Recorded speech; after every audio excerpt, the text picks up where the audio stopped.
E aí pessoal, tudo bem com vocês? Sejam bem-vindos, eu sou o Rafael Moura e esse é o canal Um Pouco de Tudo, mas Muito de Nada. No vídeo de hoje eu vou fazer uma comparação entre fazer e comprar pads de bateria eletrônica, considerando prós e contras de cada um. Aqui no YouTube tem vários vídeos sobre como fazer pads eletrônicos, até mesmo baterias eletrônicas inteiras de forma caseira. O que é interessante por ter um custo abaixo do que vemos no mercado, mas exige um certo grau de habilidade, ferramentas e um local minimamente adequado para você fazer o projeto, o que nem todo mundo tem à disposição. Então, se você está pensando em fazer uma bateria eletrônica caseira ou já tem a sua e quer fazer um upgrade assim como eu fiz, espero que esse vídeo ajude a decidir qual o melhor caminho a seguir. Mesmo que você opte por fazer o seu pad, algumas coisas você vai ter que comprar. E algumas delas são muito específicas e quase não tem alternativas. Claro que isso vai depender da sua criatividade. Você pode achar soluções que ninguém pensou antes. Então aqui eu vou citar tanto os componentes normais como as soluções alternativas e seus respectivos valores. O primeiro componente para fazer um pad é o casco, a base onde todo o resto será montado. Nos meus pads de 4, 6 e 8 polegadas usei canos de PVC.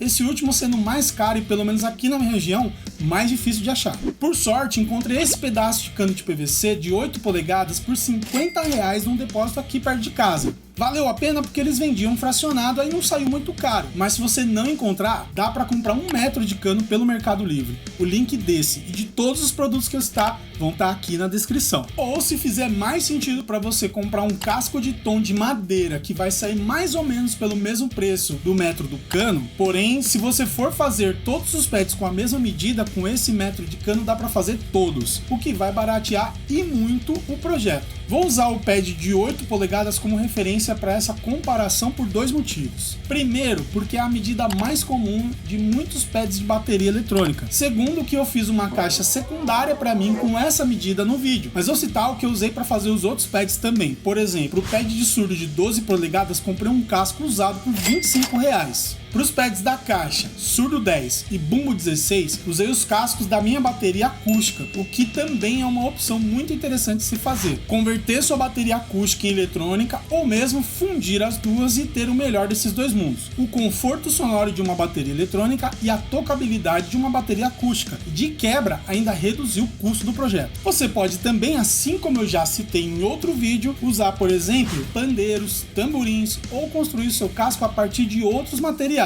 Latas, baldes e etc. Dá para fazer pads a partir de qualquer coisa.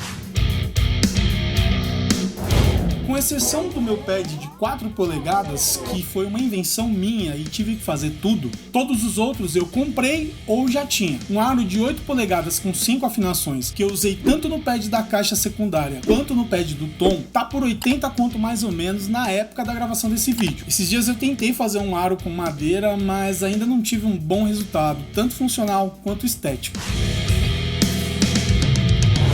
Para esse projeto do pad da caixa secundária, especificamente, comprei uma pele muda Royalty de 8 polegadas por R$120. Eu sei, cara pra cacete. Foi o segundo item mais caro desse projeto, mas essa pele tem camada tripla e a qualidade é absurda. Tem opções mais baratas como a pele da Lumen, em torno aí de uns 40 conto. Ou meter a mão e fazer. Eu fiz uma de 14 polegadas para outro pad como teste e me surpreendi positivamente com o resultado. Para isso, usei uma tela de mosquiteiro como essa aqui. Tem modelos de tramas mais finas e quanto mais fina, melhor. É um material muito barato, tem em qualquer loja de materiais de construção, pelo menos aqui perto, e custa mais ou menos uns R$12 por metro. E com 1 metro dá para fazer várias peles, mesmo colocando 2 ou mais camadas.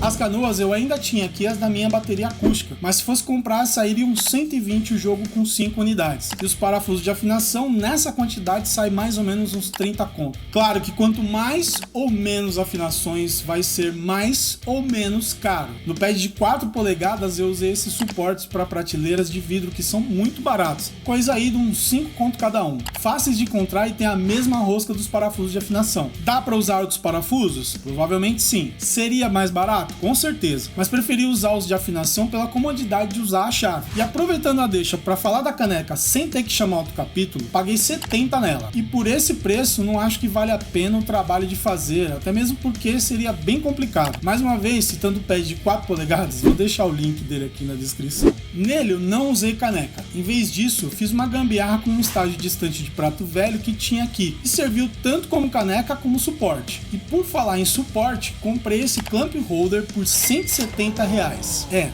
Doído. Dava para fazer? Sim. Tem alternativas? Muitas, mas esse é um item que não vem com o pad eletrônico, ou seja, fazendo ou comprando o pad, você tem que comprar, fazer ou já ter o suporte. Aqui é que a coisa muda um pouco de figura. E por quê? Porque tem muitas opções no mercado, desde as mais caras e elaboradas, como esses captadores internos aí, captadores externos que também tem um custo elevado e que pra mim não tem uma estética atraente, ou a opção de confeccionar seus próprios captadores, o que vai dar trabalho e que talvez não seja a melhor opção para todos. A lista de materiais é grande, não se assuste. Todos os itens vêm com várias unidades, ou seja, você vai fazer vários captadores com uma única compra. A espuma cônica, dá para fazer com EVA ou qualquer outra espuma que você tenha à mão. Sai bem mais barato do que comprar uma pronta. Captador piezo, eu prefiro comprar 100 fios soldados, mas se você preferir, já elimina o próximo item da lista. Cabo, eu prefiro um cabo mono ou estéreo pela estética mais limpa. Suporte, com um pedaço de cano de 40mm dá para fazer todos. Jack P10, esses com trava são mais bonitos. Na somatória pode até parecer caro, mas como você pode reparar, nenhum dos itens é para fazer um único captador. Para eletrônica eu não precisei comprar nada, já tinha tudo aqui. Caso você precise, os links na descrição. Para o acabamento das bordas do aro e do pad, usa um perfil UD borracha que vai variar de acordo com o seu projeto. É melhor fazer a compra presencial e ir com uma amostra do aro e do pad para fazer uma compra assertiva. Para o acabamento do casco, eu uso um adesivo que custa em torno de uns R$90 o metro e dá para fazer muita coisa. Existem diversas opções de cores e texturas que vão deixar seu pad com uma aparência dos pads de marcas famosas, ou ainda melhor que isso, o item personalizado que para mim é o ideal. Ao todo, gastei uns 500 conto nesse projeto da caixa secundária. Isso porque não tive que comprar tudo. Esse, de longe, não foi o projeto mais barato que eu fiz. E honestamente, existem pads mesh head por uns 400 conto no Mercado Livre. Ou pads de estudo com pele muda de 70 conto na AliExpress que você pode colocar uma captação caseira depois. Pessoal, só agora editando o vídeo que percebi que esses anúncios que eu citei estão fora do ar. E nem sei como é que eu consegui achar esses preços. Os anúncios que estão valendo agora são esses aqui. O pad da Royalty de 8 polegadas que está por 740. E o pad de treino, esse sim, quase chega aos 400 conto. E esse pra mim seria o melhor dos cenários, já que captações profissas são caras pra caramba. E se você tiver uma bateria pra converter, aí o jogo fica bem mais favorável. E aí, achou que eu gastei demais? Minha mulher vai achar quando assistir esse vídeo. E já que eu vou apanhar dela, você podia deixar pelo menos um like e quem sabe até se inscrever no canal pra recompensar a surra. E por falar em surra, nesse vídeo aqui eu também falo sobre algumas dúvidas dos inscritos e esse outro aqui o YouTube te recomenda. Muito obrigado pela sua audiência e até mais.